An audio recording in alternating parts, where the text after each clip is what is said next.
Hear you. Call this meeting to order, special meeting of the Phoenix City Council for our ongoing efforts to develop strategic goals for the city. So let's start the meeting by calling the roll. Councilman DeCiccio. Councilman Gates. Here. Councilman Nowakowski. Councilwoman Pastor. Here. Councilman Valenzuela. Here. Councilman Waring. Here. Councilwoman Williams. Vice Mayor Gallego. Here. Mayor Stanton. Here, so we do have a quorum present for today's meeting. This is our second strategic goal setting meeting. The first one occurred in December and led by Patrick Ibarra. And so I think we're going to start out with Patrick going over some of his overview of what we kind of discussed at the first strategic goal setting meeting.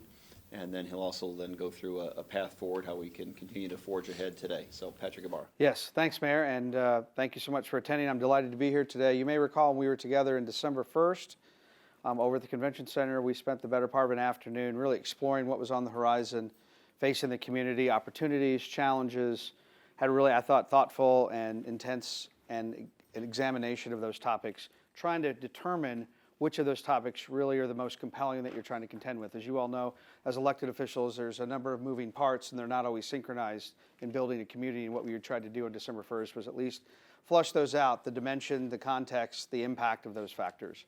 What we provided to you, I've had some meetings with Ed and his staff since we were together in December to decipher and thematically what emerged from those discussions were the three items we put together on the agenda today.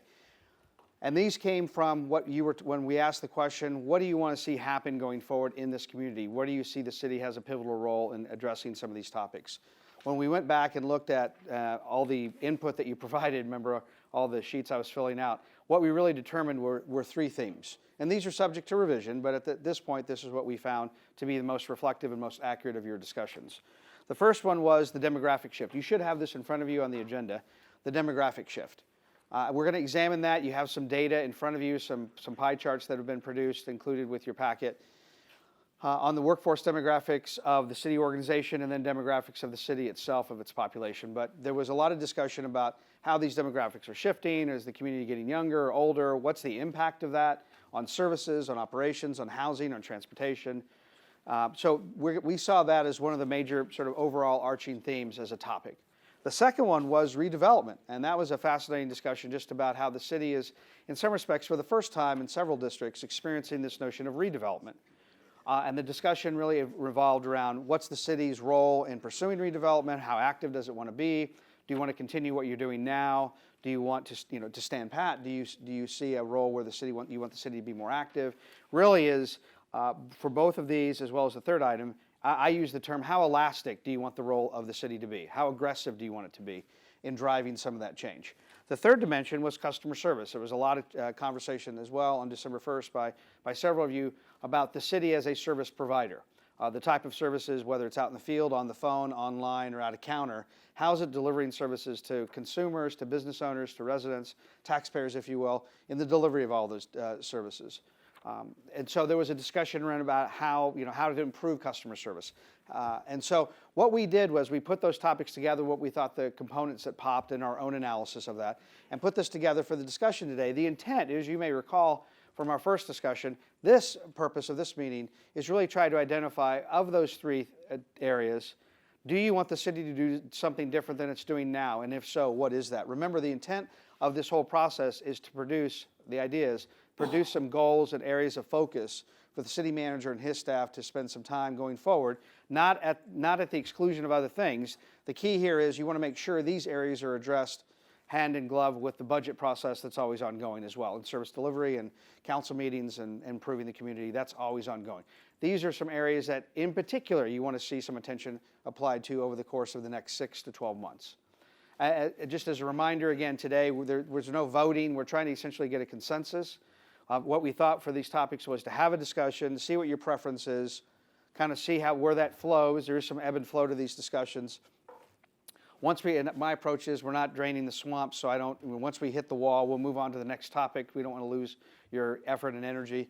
The outcome of this is if we have the semblance of a goal or an area of focus for the city manager and his staff, is to take that item back to provide him the opportunity to put some meat on the bone, if you will, some action steps, some timeframes around those dimensions, and then bring that back to you possibly at a third session. You may recall when you voted for this, to approve this process, the idea was to have 3 meetings. This is the second. The third one the idea at this point at least, would be to bring you back together after Ed and his staff have applied some more substance to those goal areas, action steps, timeframes, bring it back to you, let you poke at it, probe at it.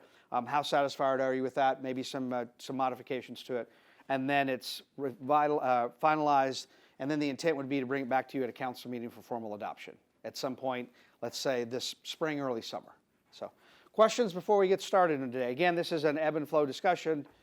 We want to try to enlist your participation. These topics there's no really right answer to these. It's really up to you and how you see the city, how active you see the city playing a role. And some of these, they're really broad. In the sense that it's trying to get through these topics may be difficult in the sense of, do you see the city having a role at all in that area? As important in local government, all levels of government, it's not just important to identify what you're going to do. Sometimes it's also important what you're not going to do. So you may come to the conclusion on some of these items, you've had a good discussion, and you just want things to continue the way they are. That's okay. I think that's affirming in the sense of, for Ed and his staff, to know that the business the approach right now is acceptable by the council in those areas. So, other questions before we get started? Mayor?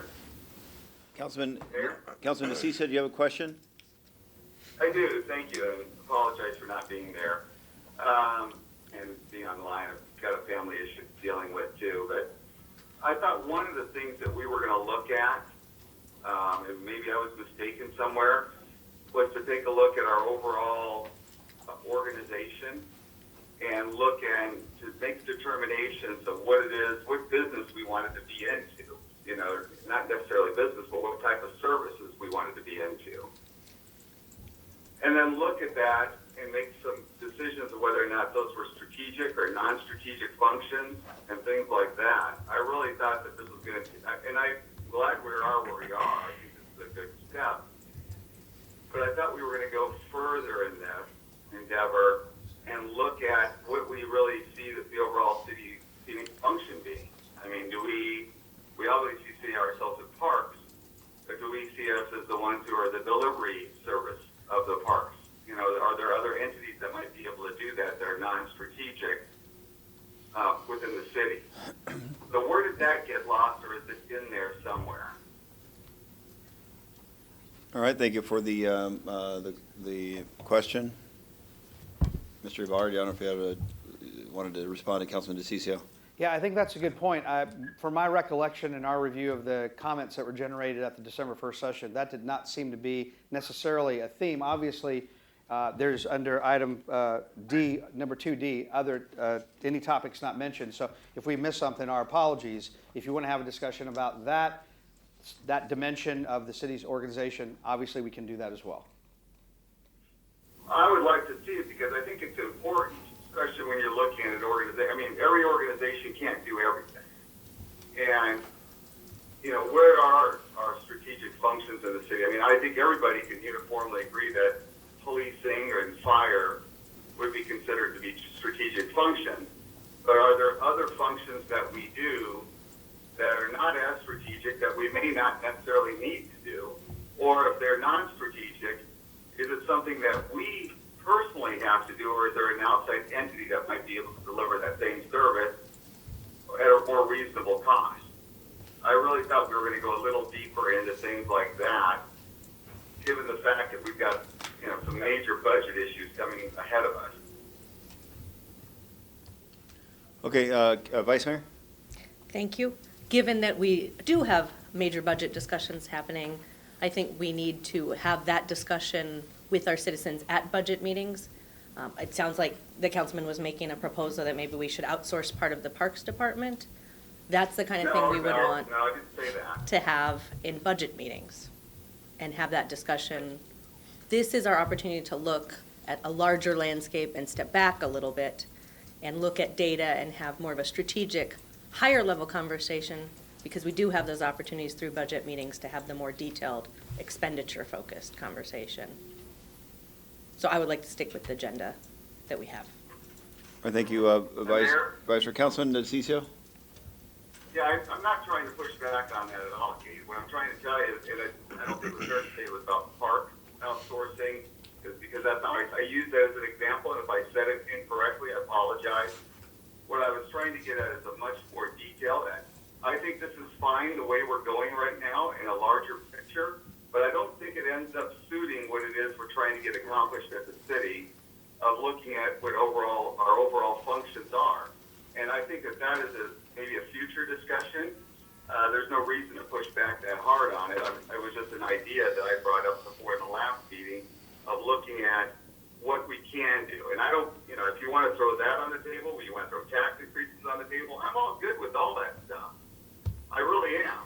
But I want to look at the overall picture, and you can't do that until we start making a determination of what types of services do we want to actually be in, and whether or not we are the best provider of that service. So Councilman, Okay, Councilman Pastor had a question or response? I feel like we need to stick to this agenda. We have a lot to get through. That could be a future agenda, or that could be something in the future at this moment, but we only have an hour and a half, and we need to get through what has been outlined. But great comments. Okay. Thank you. And Mayor, if I could, I'm okay with us going in this direction. I'm just telling you that I don't have a problem with that. What I have a concern with is that we're really not going to be getting to the heart of what it is we're trying to get accomplished. But that's okay. I mean, this is a better step than we've taken in the past. And I'm happy with that. I was just not happy when I saw the agenda because I didn't think it covered a lot of the specifics we talked about in the last meeting. That's all. And I'll drop it at that. Okay, thank you so very much, Councilman DeCiccio. And obviously, any suggestions on programs or areas you think the city should no longer be doing, I guess distribute that to city manager. He could certainly get your suggestions on programs we should not be providing or outsourcing to all members of this council. Well, Mayor, if I could ask, how would I do that when you've got an entire city staff that's supposed to be doing that? It goes back into the false argument that we should be presenting our own budget. You can't do that if you don't have an entire staff capable of doing that. And until we deliver that type of policy direction that we want the city manager to look into those things, they can never get that accomplished. No one person on this council can do that. Okay, I guess with all due respect, would disagree. I mean, if you obviously suggest regularly that there's certain policies or programs the city shouldn't be doing, but without obviously ever backing it up with specifics on what you think the city should not be doing, I would welcome any memo that you would want to put out in that regard. I'd welcome receiving that to see your ideas. Oh, again, Mayor, I'm not adept at doing that, but car repair business. Should we be into the changing of oil? When our average cost per employee is $110,000 per employee, is that the right function for the city of Phoenix? I don't think it is, but we won't do that until we give the city manager clear direction as an organization to look at every aspect and make a determination whether or not it's something, a function that we should be doing. There's no one council member that can do that. It's impossible with a $3.5 billion organization. It doesn't work. It's easy to say that, but it doesn't work that way until staff is giving clear direction. Well, the good news is that at many people on this council's request, the staff does prepare a very detailed zero-based budget in which it does provide every single program that is funded by this city council, so you can see in great detail what programs and services the city provides. And I think your suggestion that we no longer change oil as a city program is a point well taken, and I look forward to any other ideas you have in that regard. Well, thank you, Mayor. Just keep in mind that was something that Councilman Williams, Gates, and myself helped create on the zero-based budget. So we understand the budgeting. What I'm trying to say is that there's no way any council member can make that determination until there is a clear evaluation by the entire staff of whether or not we should be doing those functions. And I've laid that out before for the city manager, looking at those types of functions, but he can't do that until this council gives him direction. It's more than 8 hours, but go ahead. All right, thank you. Look forward to your suggestions and ideas. Okay, so I'm going to turn it back over to Mr. Ibarra. Yeah, so when you may recall the topic of demographic shift, there was a lot of discussion about the explosion of social media, housing needs, transportations, the millennials, Xers, Yers, boomers. And in front of you, you have some charts that show both the city workforce and the breakdown of its composition. Just as a number on that table where it says City of Phoenix demographics by generational category, number of employees, January 2016. You look at the top right of that under Generation X, people born between 1965 and 1980. 51%, almost 52% of your workforce is in that category. Millennials, 18%. You may recall that I believe I mentioned at the session we had 10,000 people turn 65 every day. This is the first year millennials outnumber boomers. That gap's just going to continue to widen. By 2025, the workforce will be comprised 75% of millennials. And those are essentially people between 16 and 35 today. So you see all the news stories. You can't pick up a magazine and go online without reading something about these demographic shifts. Obviously, the city is in the center of that, of trying to, how do you leverage that for housing, for transportation, the workforce. So the discussion here is to revisit that and say what your observations, your analysis of those demographics, without getting down to the specifics just yet, but having a discussion about what your observations are about those demographics and where you think the city where you think the city may want to be more proactive in trying to address those demographic shifts and how it's impacting the community itself. Not that you're going to fix it, right? None of these you can't fix. It's how do you address it. So, thoughts about that? Just the demographic shift and your observations and what you hear from your neighbors or business. Yes. So I've been hearing that millennials swap jobs more often than the X generation. Is that true? They do change jobs more frequently, and they're more vocal about it. So they'll let you know, I'm leaving, I'm bored, I'm leaving this job. That is, we do find that by and large, right? So I think that'll be a change in our makeup of our staff in the future, that we'll probably not have that longevity of workers.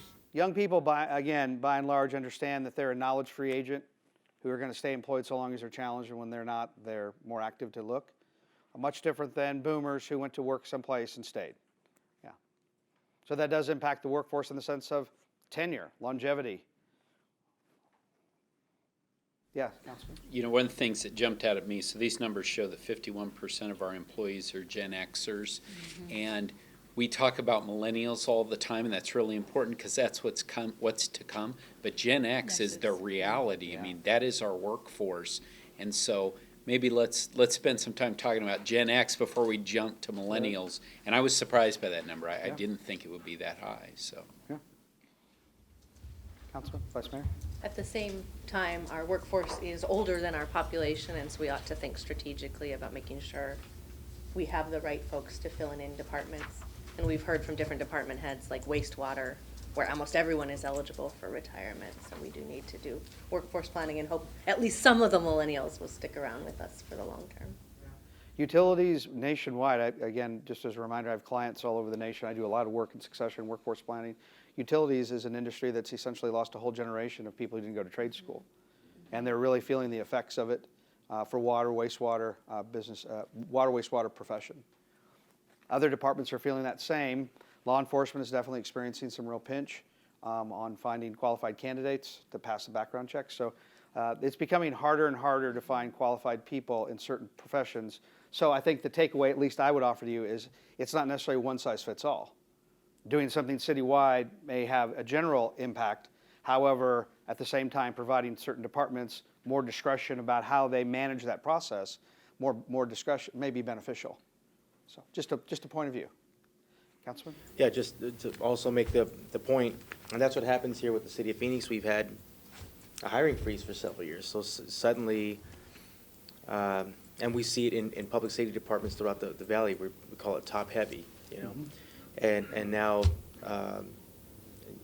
you know, I'm sure there's a pretty big number of those who are eligible to retire today here with the city of Phoenix and our public safety department. So I appreciate what you're saying.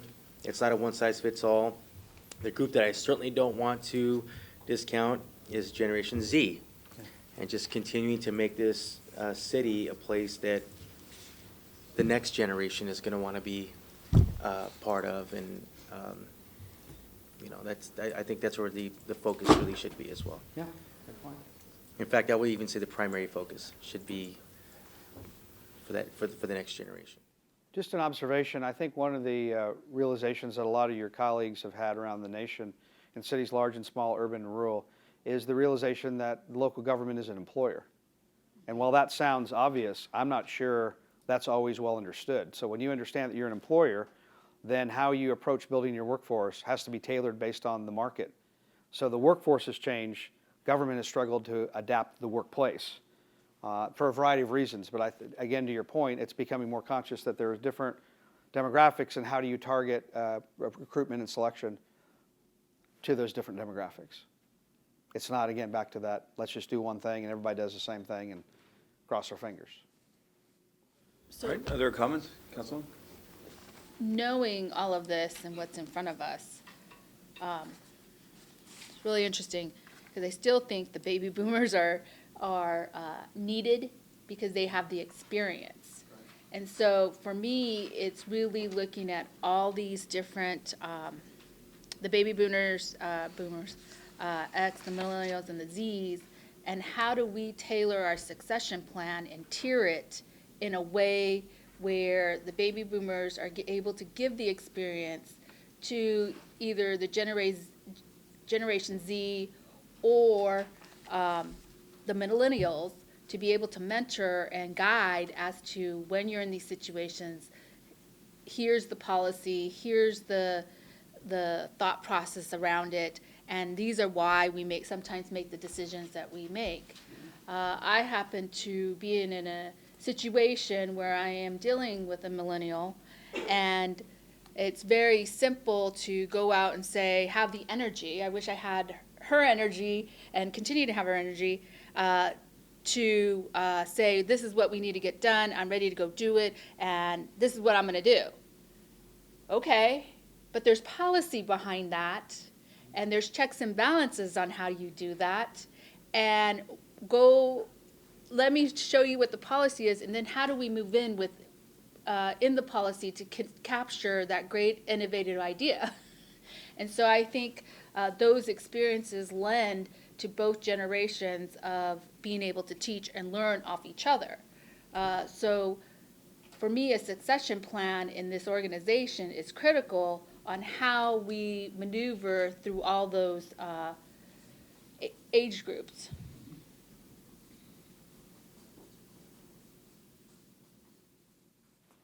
Other thoughts about that, Councilman? You know, the numbers really don't show the ethnicity also. I think that if you look at the growing numbers of Hispanics and minorities in the city of Phoenix, and I'd really like to see if the millennium group is more, where they tend to lean more. And I think that would have a big effect in their city in the future. What was the past? What's the future? Also, male and female gender, to figure out if it's an even balance or if there's more female males.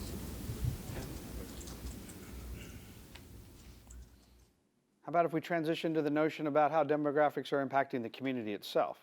Business owners, service delivery, the composition of development. Thoughts about? What do you hear from business owners? What do you notice from your neighbors, colleagues that you speak with? How it's impacting the community, the shift in demographics?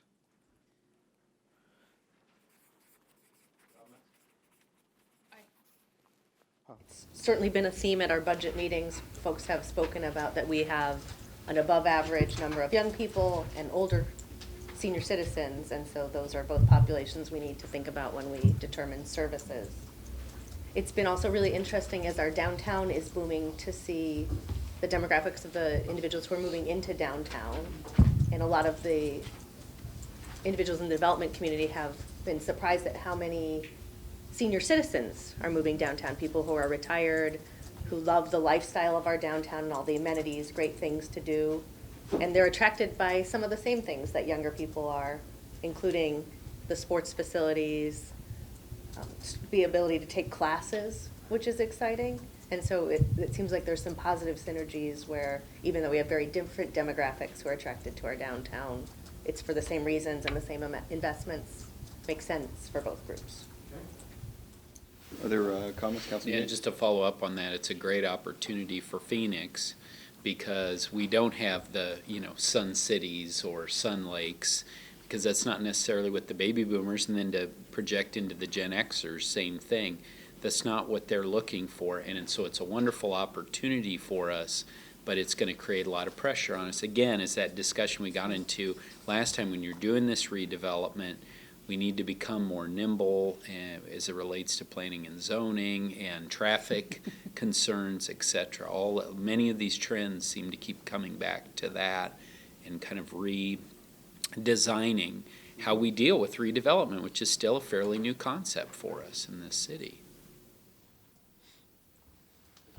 Other comments? I would just add that the changing demographics age-wise in our city is a real issue. Cities across the country are facing, I think it's particularly acute here in Phoenix and from just a healthcare perspective, from a recreation perspective, even arts and culture. We have to rethink our programs to make sure that we're tailoring them to the aging population. Aging in place is a huge issue.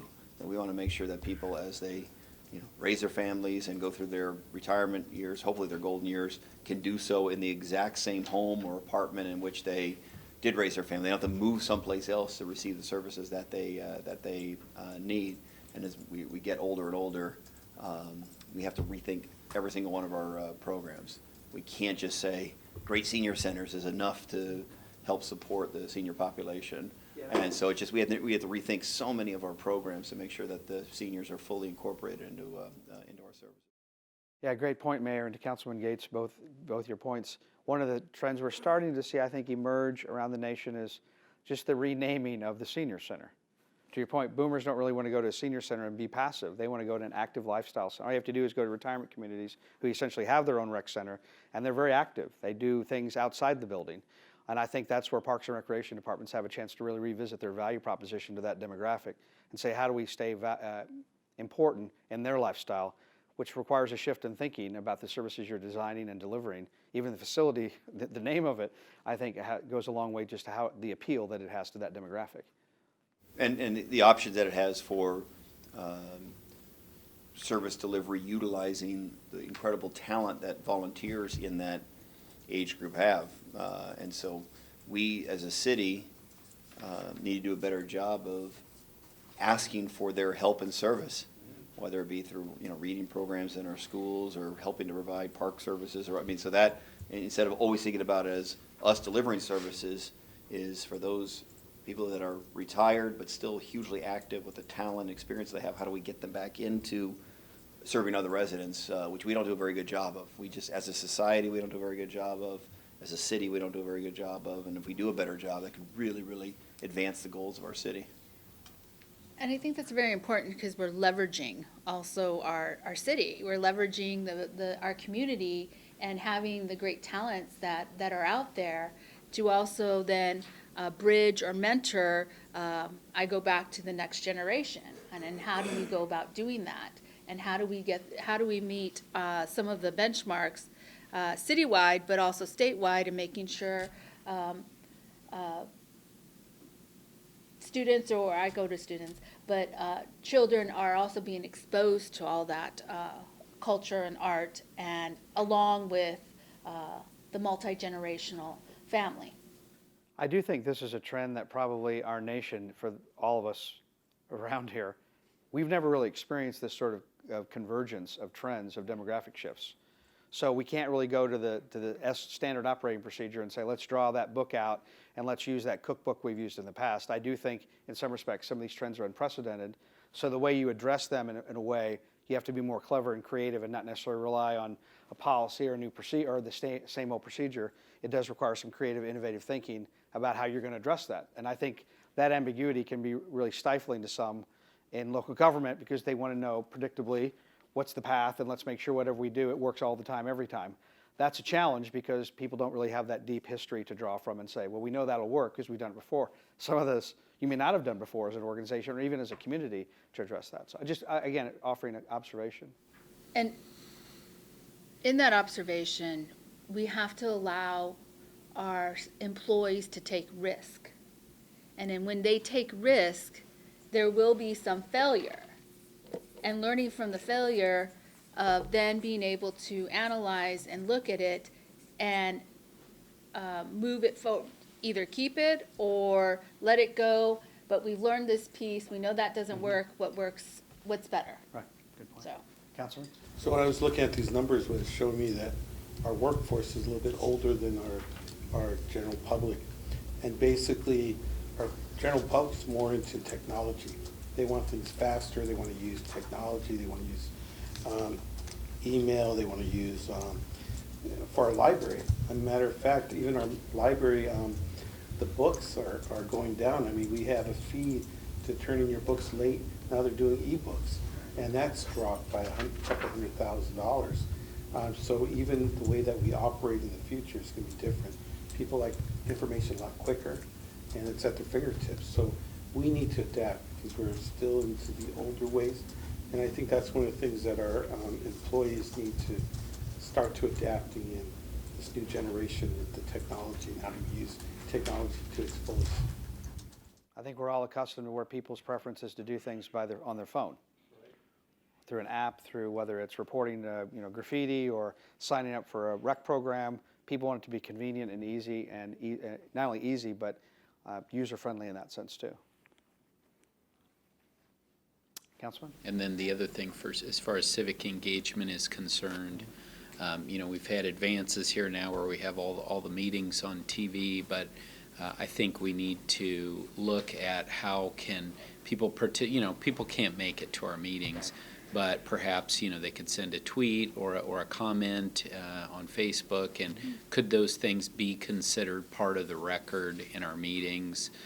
Or, as we're doing the new network, could there be kiosks where people could go, could people Skype in to the meetings or go to a kiosk somewhere, someone who lives out in far northwest Phoenix and could go to a kiosk and participate in that fashion. I mean, that's how, especially as we get into the millennials, I mean, that's just how they communicate. They're probably not going to come to a city council meeting, but they may participate in that fashion. Yeah, and I think what we're seeing too as a trend socially with the younger people is it's increasingly challenging to make government relevant to people's lives.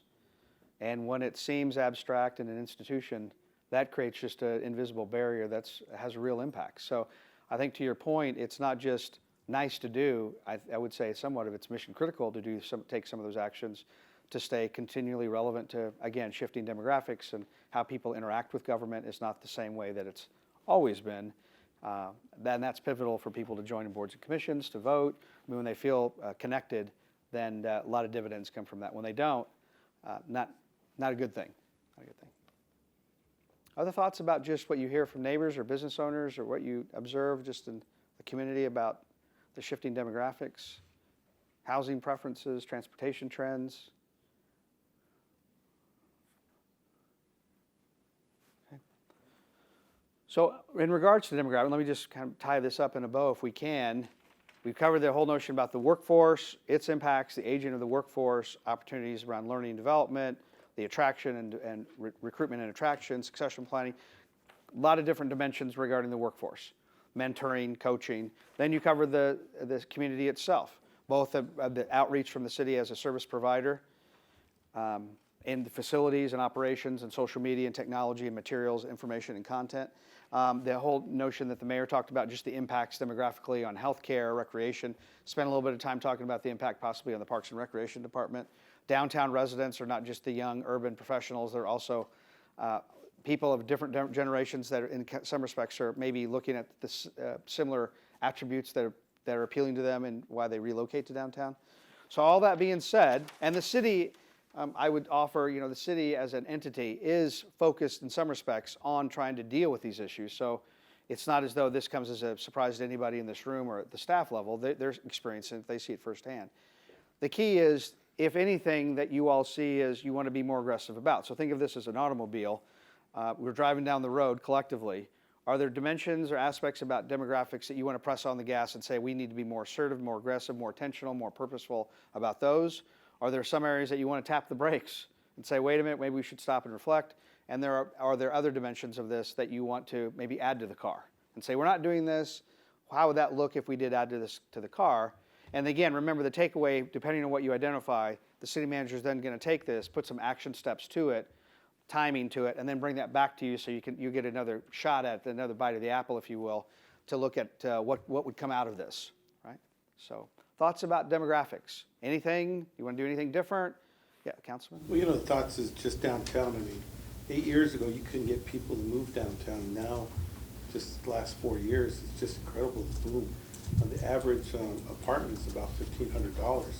Who would ever think that downtown you'd rent an apartment for $1,500? I mean, it was unheard of 10 years ago. So I think that change also is that we're driving people that used to live in downtown out of downtown because they can't afford to live downtown anymore. So we really need to think of making sure that there's some type of affordability or workforce housing that supports the businesses and companies that are moving into downtown. People should be able to work and live in downtown.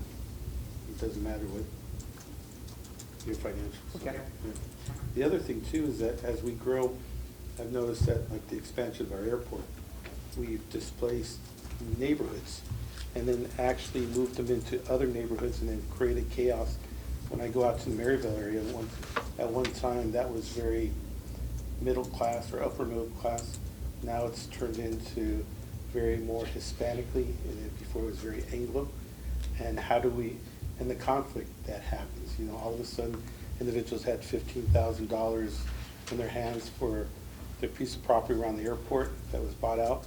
And then now they're able to move into a nice part of the town where there's conflict of culture and things that we deal with is even the mall, Desert Sky Mall, at one time was a mall with all these high-end stores, and they were thinking about closing it down. So we had to bring in more of a Hispanic theme to the mall. Now it's producing 20% more than it was before, and it's because you're taking care of the clientele that's around you or the residents that live there. So it's a changing, and it continues to change as the city grows. People move out, and then they move into different areas and different parts of town change also. Okay. Councilman Warren, you had something?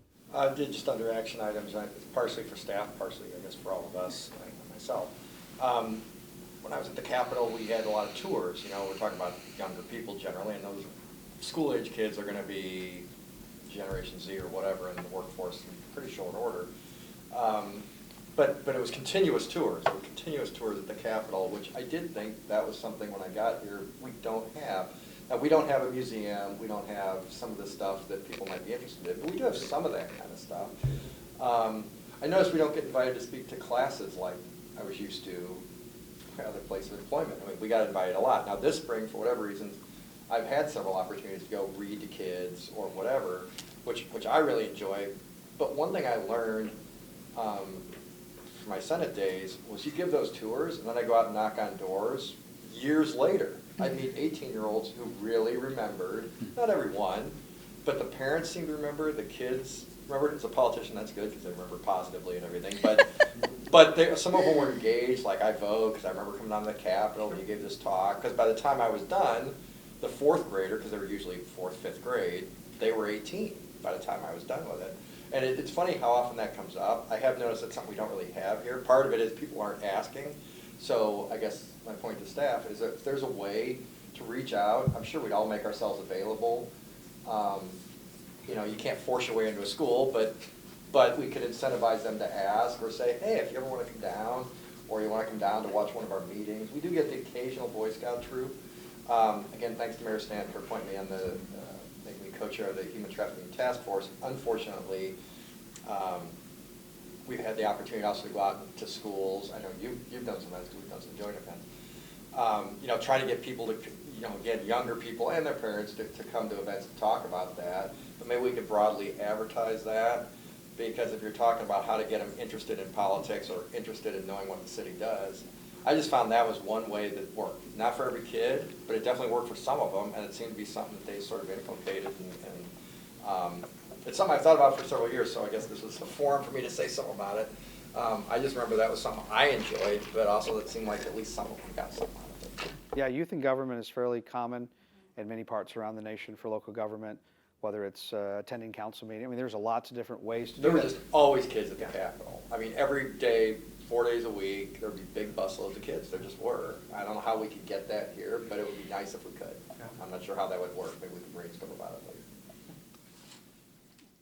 And it's also, I think, for staff and for you all, it's very gratifying when you speak to young people about government. Yeah, and I think what they want to see, when they make that connection, and for some, it's a life-changing event that they always stay connected. I'm sure many of you can remember when all of a sudden you caught the fever, you got the bug, and it never sort of goes away. So, other thoughts about demographics, workforce, community? Councilman Gates? Just to come back to the technology point, I mean, we had an improvement in our website not too long ago. It's mobile now, that's great, but I think just a lot more of providing services to our community the way that they're used to getting them from the private sector, which is, like you said, via an app, Yeah. frankly. I think we really need to push ourselves there. And I'm blanking on what my other thought was. Okay. So Councilmember? in the technology area, I think this is where we need to be nimble and move faster, and where we really need to know where our hangups are and how do we maybe remove those barriers in order to move faster. Of course, you have to abide by certain guidelines, but if this is one area, I think there's money dedicated to this area, and we just need to move and get what we need to get going. And I'm sure you're starting, as Vice Mayor said, I think you'll hear more and more about this dimension, probably more than any other, I would think, this spring at budget hearings. And again, I think it gets back to how does government stay relevant in the lives of busy people? And it's not always convenient, right? It's not always coming down to City Hall and doing that. It's how do you stay relevant as a community builder? Anything else about demographics, community, workforce? Okay. All right, so Ed will take this, we'll do some polish, it'll come back at a meeting in the future, right? I'm sorry, the one thing I would say on workforce is, to your point of, millennials view things very differently, is can we get more innovative? And I know this is, an issue that's been, whether it's pay for performance or some sort of incentive that, incents folks to push and take risks. I think somebody said something about that. Councilmember Pastor did. Yeah. Good Okay. point. Okay. All right, next topic was redevelopment. And I believe, Councilman Gates, you brought that up in particular about what's occurring in your district. And the issue there was it's occurring in some districts more than others. What the city's role, current existing policies, procedures, planning commission, zoning appeals, all of those factors are happening sort of in real time right now in the community. How active do you, what's the subject? What are the dimensions? And then coming out of this is, do you want the city to be more aggressive or less aggressive or stand pat? What's that look like? Because redevelopment is just going to continue. And in some respects, you're sort of creating the playbook, I would think, as you go along to try to sort through that. So, redevelopment. Any thoughts about or what are the thoughts about redevelopment maybe in your district or from your perspective? You hear from business owners, developers in that space. I know for some the permitting process is never fast enough. That kind of goes with the territory, but Councilmember? I think with redevelopment, we have a rebirth or a regrowth of it. In this whole process, we have done a lot of community events around what we would like to see the city look like. I think we also have to be very strategic in what that looks like when it comes to traffic, when it comes to adding bike lanes, What does that look like? How does that go about? When we're adding multifamily in areas where they're not used to multifamily, is that really the right zoning for that area? Because what does the future look like when we have a cluster of multifamily? And the safety piece for me always comes into play. When there's a cluster of multifamily, how does that play out in the future with police, fire, and the safety of those areas? And what do those areas then become for the future? And so I feel like we as leaders need to look at that, but also staff needs to also understand the problems that we face when we start planning for the future. And maybe look at some past items or past neighborhoods that we're like, yeah, that wasn't a great idea to do that way. Maybe we need to look at it differently. So I think somewhere in here comes that innovation and taking risks for staff. Right. I wrote there lessons learned, sort of, Yeah. we tried that, how does that, what was the impact of that, what was maybe the unintended consequence, what maybe serendipitously occurred from that in a good way. And I would think that's where your Plan Phoenix also starts to play a more pivotal role. I mean, that is the blueprint, redevelopment is an activity within Plan Phoenix as a way to obviously redevelop that property. But those two should definitely, I would think, converge or fit hand in glove. That would be at least my observation. But that's also another area where we have to be nimble. Right. Because, when we have a plan, sometimes it's like, well, this is how the council voted, this is what the council wants. Right. And sometimes, at the time, yes, that's what we wanted, or that's what we were thinking, but as it plays out, as being built, that may not be, that's where the community then comes in and says, how do That's not we- going to work. Yeah. Yeah. Vice Mayor? My district is one of the districts going through the reInvent Phoenix planning process now, and we've sent letters to individuals inviting them to be involved. And one of them made a comment to me that when we have good news as the city, we send graphics-heavy publications that are sort of lots of pictures and more heavily marketing flavor, and that when they feel like when it's bad news, we send a letter written by a lawyer on white paper with no pictures. And the reInvent Phoenix one, they felt like it looked like one of the bad news letters. That it was like, here is your opportunity to comment on decisions being made, and it sort of primed them to think negative change was coming. And in some ways, our whole redevelopment process is like that. You get an official letter saying change is coming, do you want to comment? And it's the way we often deliver news that we think people are going to be angry about, and it just sets up this, it reinforces an expectation that the change is likely to be bad, when I really hope reInvent Phoenix is delivering on things that they've been telling us they want, that it's good news, that we're taking steps to bring them, in my district's case, amenities they've been asking for, but they get this envelope and it makes them think they should be nervous. And it's just the way we communicate with folks maybe isn't sending the full message we want about redevelopment, especially when it is the to-do list they've given us and what they want to be brought to their community. I wrote up here the look and the feel, just to how that lands in somebody's, they open it, their immediate, almost a visceral reaction to that, it seems institutional, so. Yeah, you have a legal right to comment. Well, if someone's protected me with the legal right, it must be because something bad is Right. coming. Right. Good point. I'm sure that was unintentional, but I think that's good feedback about how to modify something that will be at least better received. So it's using more proactive language in that letter. And the look, even the look, just so it doesn't look so institutional. But you'd never say, we're gonna have you have a legal right to comment on the new grocery store that's coming to your community that you've been wanting. It's like, you would wanna be saying, we're celebrating that something is happening that you want. Right. Or, Or you've you been have an asking opportunity. for better lighting Yeah. at the sports fields. Right. You wouldn't say, you have a legal right to comment on whether we should have. Yeah. I wrote up here the message. So it's the content and the delivery, the presentation of it. Right.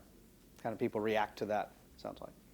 And I think that flows into also community meetings, and the messaging of community meetings and why we want feedback from them.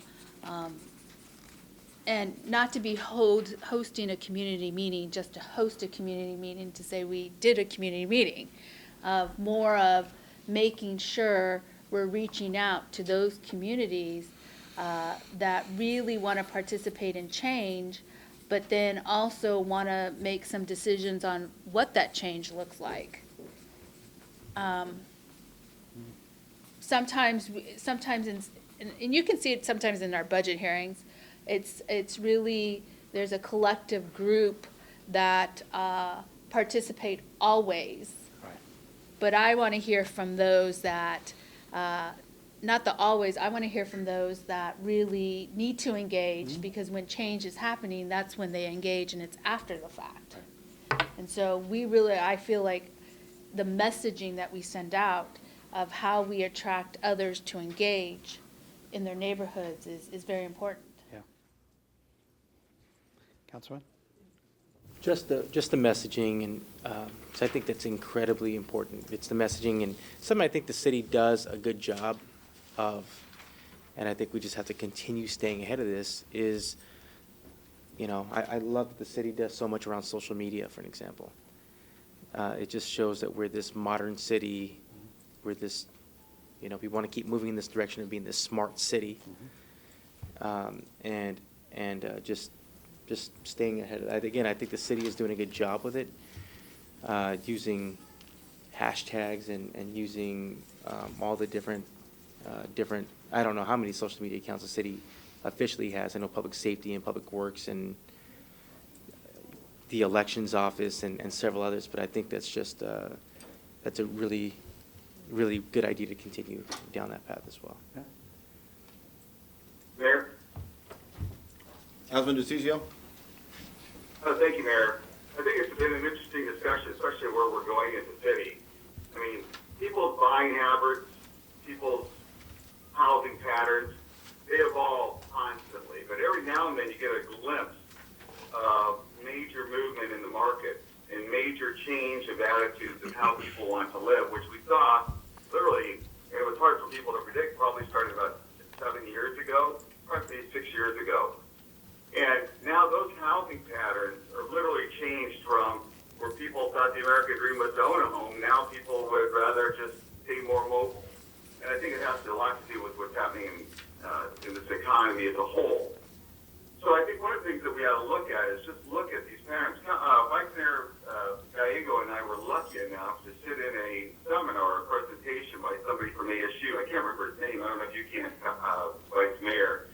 But it was very fascinating to find what the new trend is in housing patterns and what the new trend is and what people are looking for, especially these younger ones, younger generation that's moving forward. And I think that's something that we ought to be constantly looking at and at least bringing to the council in policy sessions or some other time where everybody's able to see what's really happening so that way we as decision makers, policy makers, can start planning ahead too with staff to figure out where do we want to be as a city and what are the next trends instead of fighting some of those trends, which is easy to do. The other part of it deals with, I think we're running into more and more of a micro economies. I mean, like if you have the downtown, your downtown market is completely different than my Arcadia market or Biltmore or North Central. And I think the realization that every one of those is different and they're looking for different things, I think is critical. And then the third aspect would be the preservation of open space and quality of life, because even that changes over time. So those are three things I think that, you know, as we move forward, I think we have to look at. And I know we're doing some of that with the planning documents in each of the villages, but at the same time as the council, I think we need to think of those, at least those three areas, maybe not more. Okay. Other comments? Councilman? Just kind of emphasizing the fact that this is a citywide process and that it should be encouraged citywide, and that it's not just redevelopment in the core, but it's redevelopment in all of our districts have, you know, areas that are 40, 50 years old, and they're prime for redevelopment as well. Right.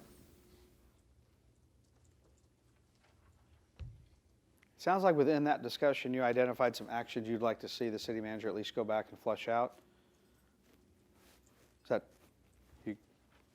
Am I spot on there? So I don't think we need to go back to that, because there was some embedded in that in some of your comments, and that's totally fine. Okay? All right. The third item is customer service.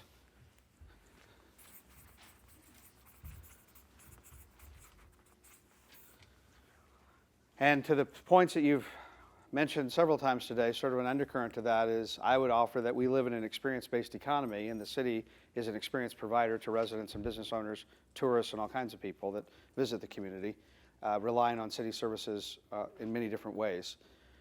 The discussion was, the role of customer service, how the city's responding, how is it being more aggressive, progressive, the use of website, the social media, staffing, phone call. I mean, there's so many different areas regarding customer service.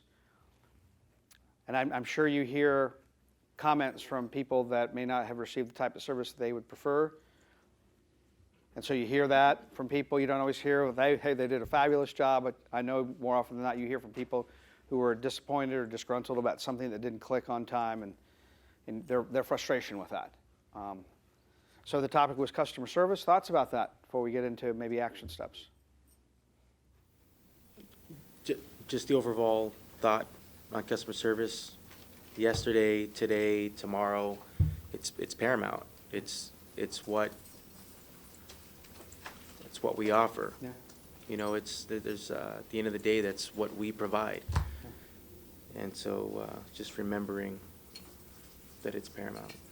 And again, I think the city manager, I would like to, I do believe every member of this council, I believe, believes that and carries that. I mean, we all, I will speak from my office, our constituent services is the backbone, and I know that our city believes that as well, so. Other comments on customer service? Vice Mayor? When people send comments to the city of Phoenix, they sort of view as we spoke to the city, and we have departments, and so it's getting the comment to the right department. But individuals feel like once they've told something to the city, it's done, it's gotten to us. And I saw that particularly when we had flooding in my district, and people would have comments, some of which went to the street department, some of which needed to get to our emergency management individuals, some of which went to neighborhood services. And we didn't really have a good way to share that information. Mm-hmm. It was relying on whoever got the comment knowing all of those functions. Human services, it was really across probably 10 different departments, and we didn't have a good way to get that information out besides one email at a time to each department separately. And people felt like, well, we told you in the streets department, why didn't everything get fixed? And probably people in the streets department don't know what goes to human services versus neighborhood services in an emergency situation. And I think there's a technology component to solving that problem, having a good one-stop place as constituent inquiries come in. We've been making some changes, and thank you to the fee subcommittee for studying that, but there's still a lot more we could do to get that information where it belongs. People want it to be seamless Mhm. and easy to use. Councilman Warren? It's definitely not seamless, and I do think that hurts our customer service. One example is who trims the trees by the road? Is it the Parks Department? I think we've all had that. If it's frustrating for our staff to try to piece that together, then it's probably more so for a citizen who's calling and trying to complain. I will say to any citizen who watches this, always, if you're gonna call a city department, CC us. I've always found that it's painful when I hear these stories long after the fact. But one thing, technology, I'm sure that would help. But one thing is, it just seems like sometimes, the folks answering the phones just dispense wrong information. I can't tell you how many times, I don't always know specifically, so I'm hearing the story and I think, that doesn't sound quite right. And then I talk to the department head and they're like, well, who told you that? I'm like, well, your employee did, or and that usually brings some kind of ruckus. It's just that seems to come up a lot, so if there's just a way to make sure that the folks answering the phone know exactly what our policies are, what the procedures are, it's just that just seems to come up. A lot of the calls, it goes fine. And, You know, you get the thank you at the grocery store, something just out of nowhere, they're like, oh, I called this department, it went great. But all too many times, it's just, it becomes some sort of nightmare. Back to some of the points we were talking about earlier, that just frustrates to the point, people just don't want to call. And so now there's a leak, they're not even gonna bother to call because they feel like nothing's gonna happen. So it's just something that, you know, I've talked a little bit about before, but it definitely, the customer service definitely impacts some of the things we were talking about earlier about participation. If people think they're spending the time to call, they're gonna produce anything, why would they call? Yeah, it does affect, I think, individually and collectively, your credibility as a community builder, as a provider to those residents over time. Because they'll tell their neighbors, and you know, we know what happens from there. And that, I think, that can impact your credibility. Vice Mayor? I think rotational programs for employees can be helpful in addressing some of the silos. So if individuals have had a chance to work in the streets department and in neighborhood services, they may be easier for them to explain to residents why if the trash is in the street, it's one department, and if it's on the side of the street, it's a different department. And just the more our employees have that visibility across the organization, the more they can help navigate residents to where they need to be. Yes. So this is gonna sound absurd, but I think we've all probably found in politics, you know, it helps to know people if you know somebody to call. Is there a way to institute a buddy system? So the person, one of the people answering the phones in parks is paired up with someone in streets. So if I get a call and I don't understand, maybe I know to call Joe in parks, because that's my buddy, or something. It sounds silly when you say it out loud like that, but, you know, at least they'd have some kind of relationship, because they know that's their point person. And if that's not the right person, then that person can direct them to somebody else in their department that they know a lot better than the person in streets knows. You know, they may not know anybody else in parks. I don't know how much these people interact, so it's something that popped in my head. Maybe it sounds silly when I say it out loud, but it might not be a bad idea to at least have those folks kind of introduced to each other and have a point of contact and have their cell phone and their phone and vice versa when things come up in the future. Because I saw too many nodding heads. When I gave my examples, pretty much everybody's head nodded rather vigorously, which indicates to me that it's something that probably needs to be addressed more than it has been. Councilwoman? So I think our employees have done a tremendous job in the sense of trying to make sure everything is covered. We're really down to the bone, and people are now taking on responsibilities in other areas or other duties as assigned, and sometimes they don't necessarily have the information to be able to deliver what they need to help with that constituent. In that, and employees are feeling morale is down. And morale is down, it's low, because I've been, as all of us have been talking, visiting, and hearing what is happening. I think one of the ways that I think there needs to be cross-training of city employees, that the training that they receive, or their once a staff meeting, that they're also showing other staff members, these are your colleagues, this is who you contact. We've done a good job of trying to break the silo, but the silos are still there. And so we really need to really just now push for, this is the new way of operating, and we have to work with one another, because we're not going to survive if we don't. I think it happens at a very high level in management, but it needs now to move down to those really doing the job and delivering the job and understanding the big picture of why we're doing what we're doing. So that's just kind of when we were all talking, because that is true. People need to know, I don't know if it's a central call center or a call line, but an experience that I had just this week was a gentleman wanted to donate some equipment, very expensive equipment, to the park.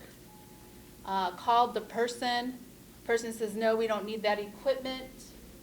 It gets to me, and I was like, wait a minute, I know we need that equipment.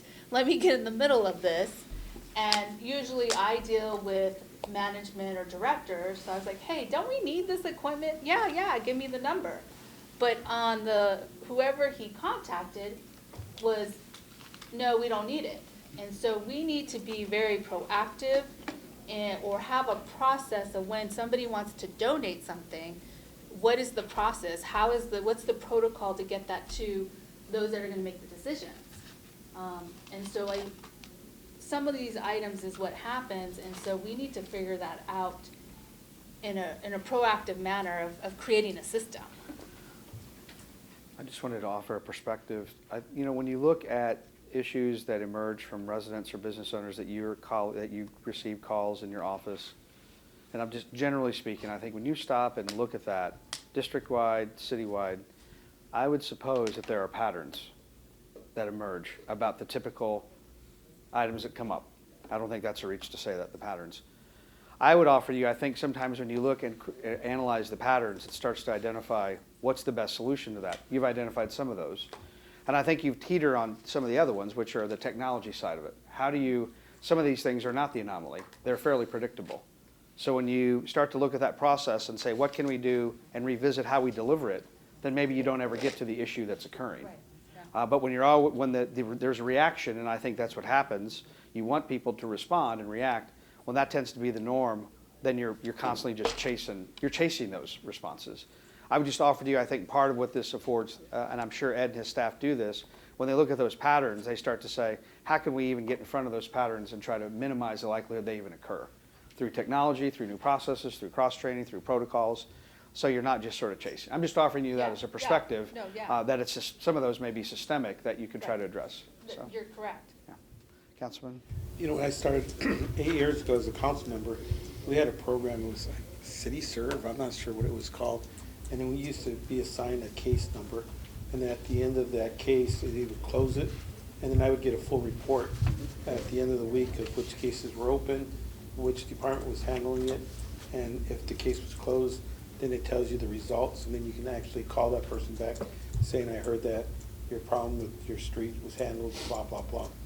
I think that because of short staff, we've been trying to find shortcuts. And we really don't have that system in-house that keeps us like a case number that goes from one department to another.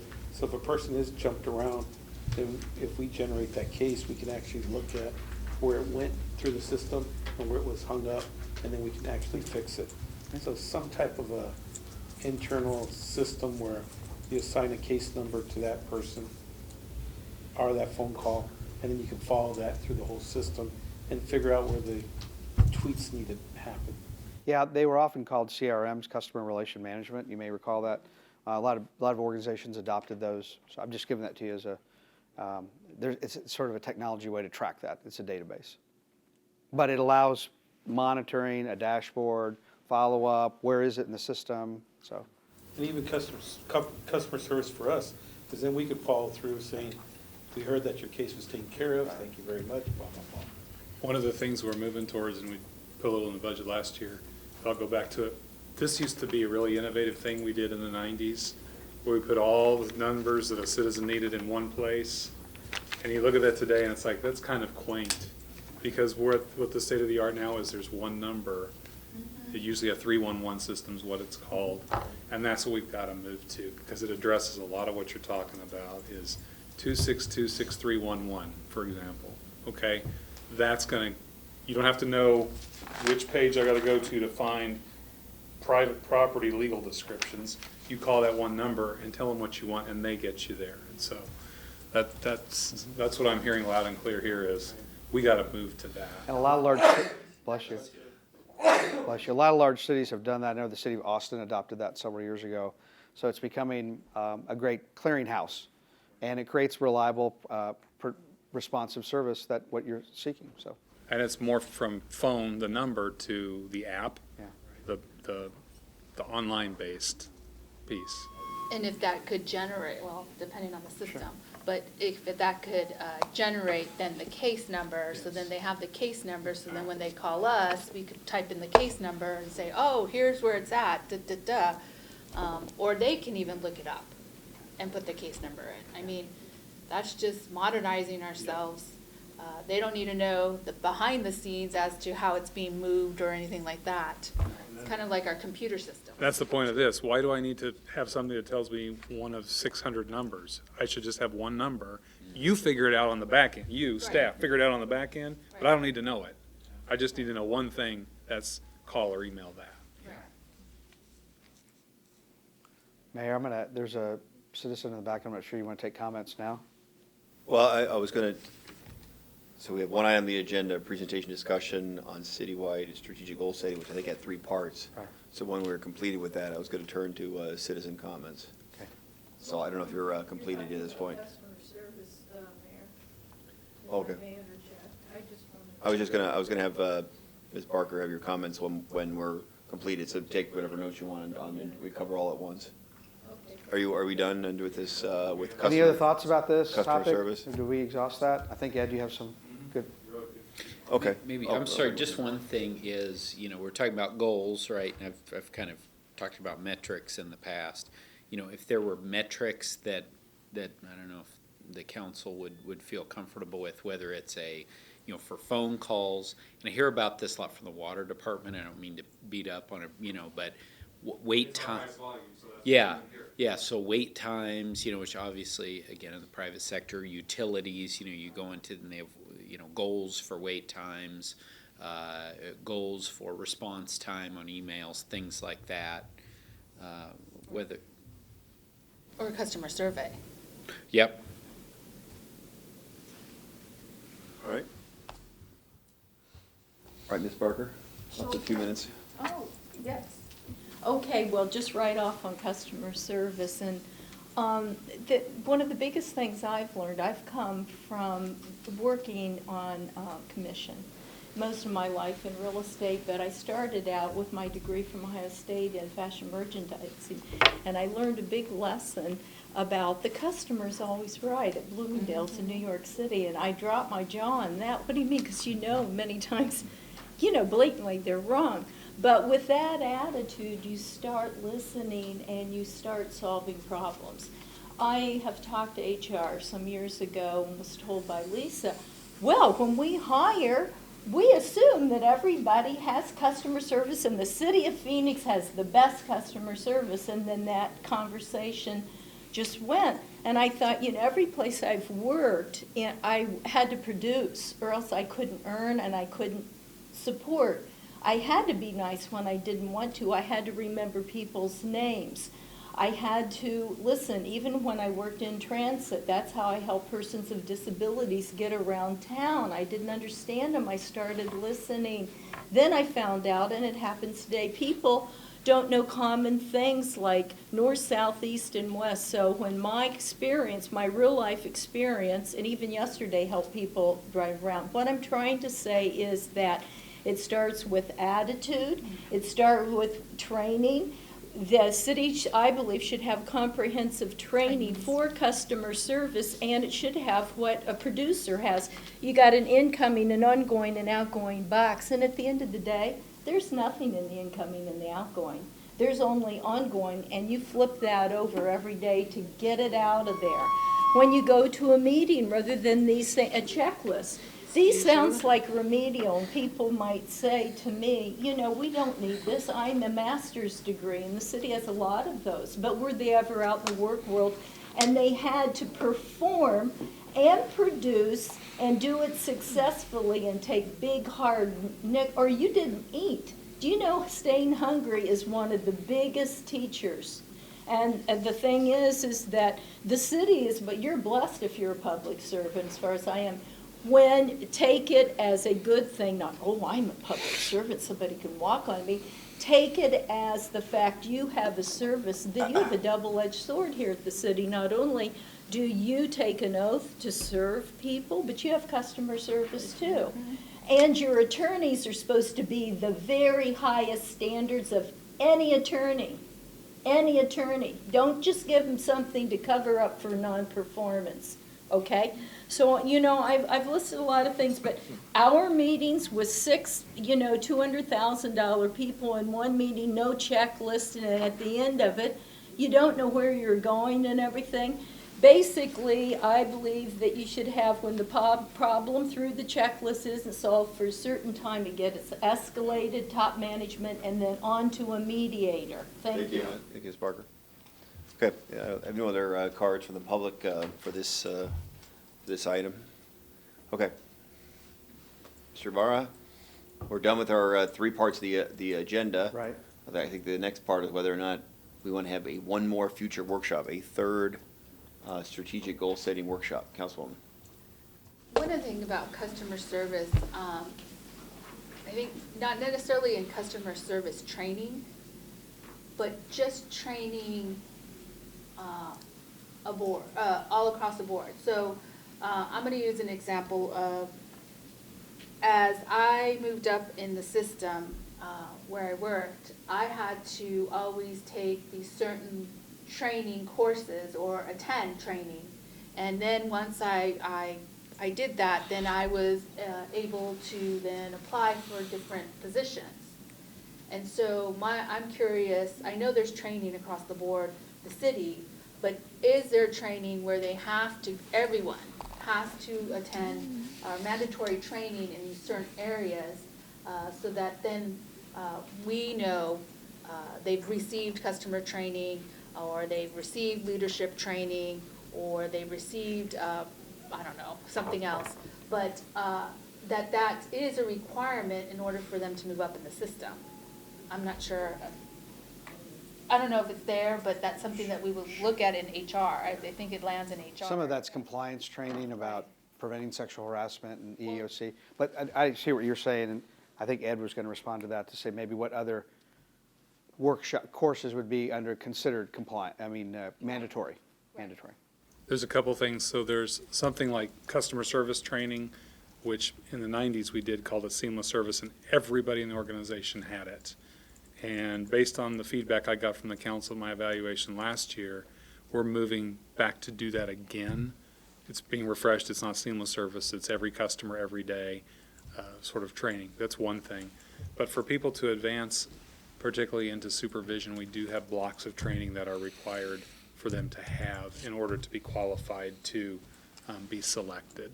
But we can put that all together and take a look at that with the council as to what that looks like. And I'm just saying, there's certain trainings that, not just the compliance training, Sure. but certain trainings that everybody across the board should be taking. So, like right now, I go through training and I'm learning about all the different systems within the Maricopa Community College. So now I have knowledge of what happens in a registration, what happens in financial aid, what happens over here. So I think one of the areas that we can hit through these trainings is everybody understands what everybody is doing in their different departments.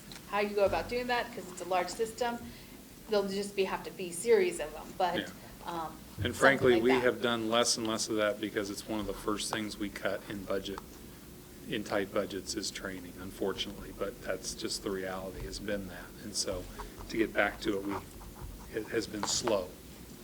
But it is important. But we can, from this, I'll get a more comprehensive report on what that looks like. So you mentioned something. We cut that because of budget. Those are the things when a customer calls, that is kind of said to them, well, we're sorry, the wait time is this long because we no longer have any, we cut it because it was part of the budget. I think that needs to change, that language needs to change and be more proactive in the sense of, hi, how are you, da-da-da, yes, let me take your number, boom, boom, boom, and then move it. You'll hear that from customers, and I think we just have to say, okay, understand, and then move it to the supervisor of saying, how do we handle this? You know, we only have so much who do you want to concentrate on this? Sure. In terms of the customer, we do need to do that. In fact, that was some feedback I got at the evaluation in December, and we've done some work with a couple departments about that specifically.